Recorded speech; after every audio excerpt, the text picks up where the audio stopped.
This is the fourth and final part of the lecture for English 1, Week 18. Okay, we're going to spend the rest of this time diagramming sentences. So look for your in-class practice sheet. And what I want you to do first for sentence number 2 is I want you to continue analyzing the sentence. I've shown you the subject and the verb, but I want you to cross out all prepositional phrases, and then I want you to draw a box around the infinitive phrase, label the infinitive, label any other modifiers, and above the box write what function the infinitive phrase is serving in this sentence. So pause your video and do all of that, and then turn it back on to check your work. Okay, here's what you should have. Your infinitive phrase is to trust God for everything. You could cross out that prepositional phrase in that infinitive phrase. God is the direct object, and the entire infinitive phrase is predicate nominative of this sentence because we have a linking verb. So let me do my thing again here where we pick a word inside and tell it everything about what it's doing in the sentence. For example, the word God. God is the direct object of the infinitive phrase that is acting as the predicate nominative in our sentence. So go ahead and pause the video, and now I want you to diagram this and then turn back on the video and see if you got it right. Okay, here's what this diagram should look like. Your infinitive phrase is the predicate nominative, so the line after is slanted backwards. It's an infinitive phrase, so it's all up on the stilts. Everything in the box is on the stilts. And God is the direct object of that infinitive phrase, so you have that short vertical line between trust and God. Okay, let's go on to number 3 on your in-class practice sheet. First, I want you to analyze this sentence. So pause your video and analyze the sentence. Okay, this is what it should look like. We have the infinitive phrase, to become a Christian. That is serving as the appositive in our sentence. It's telling us about decision. You'll notice that our sentence has a direct object, life, and also notice that our infinitive phrase has a predicate nominative.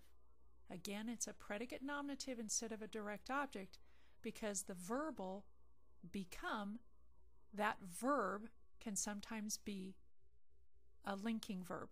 And since the verb can be a linking verb, the verbal sort of acts like a linking verb, and therefore we have a predicate nominative. Okay, go ahead and stop the video now and diagram this sentence. Here's the diagram of this sentence. Again, since the infinitive phrase is the appositive of the sentence, it is placed right next to the noun that it's describing, which happens to be the subject this time. It has parentheses around it. It's up on the stilts, and everything that's in the box is on the stilts. Okay, here's sentence number 4. The sergeant ordered the private to report to headquarters. Be careful that you're looking for what are your prepositional phrases and what are your infinitives. Go ahead and analyze this sentence. Stop the video while you do that. Okay, here's the analysis of that sentence. Now, to headquarters is a prepositional phrase because headquarters is a noun. It's not ever a verb. To report is our infinitive. This is that time when the infinitive phrase is a direct object. Then the infinitive phrase can also have a subject. So the sergeant ordered what? This entire phrase is the direct object. The private to report to headquarters. All of that is the infinitive phrase that serves as the direct object of the sentence. Okay, go ahead and pause the video and diagram this. Okay, here's what that diagram looks like. Remember, when we have a subject in our infinitive phrase, that subject gets backed up kind of behind the infinitive to report. But again, everything that's in the box is up on the stilts. Okay, our last one here. The rich man would do anything but relinquish his possessions. Relinquish means to give up. So go ahead and pause the video while you analyze this sentence.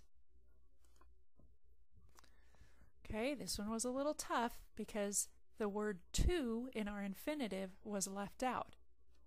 But our infinitive phrase is to relinquish his possessions.